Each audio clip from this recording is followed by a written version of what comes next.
High বন্ধুরা, তো সকল বন্ধুদেরকে বলছি আজকে কোজাগরী পূর্ণিমা।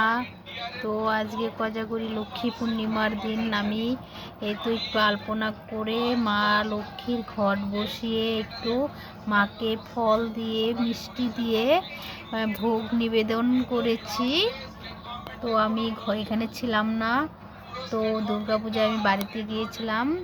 আজকে সকালেই আমি বাড়ি থেকে এসেছি, আর এসে একটু টুকিটাকি বাজার করে তো মা লক্ষ্মী আর বাবা নারায়ণকে একসাথে বসিয়ে ওনাদেরকে অল্প সামান্য কিছু ভোগ নিবেদন করেছি।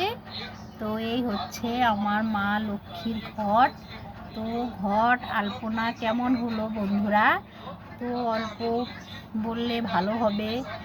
তো আশা করি সব বন্ধুরা ভালো আছো, ভালো থাকবে, সুস্থ থাকবে। শুভরাত্রি। আজকে বাই বাই, টাটা।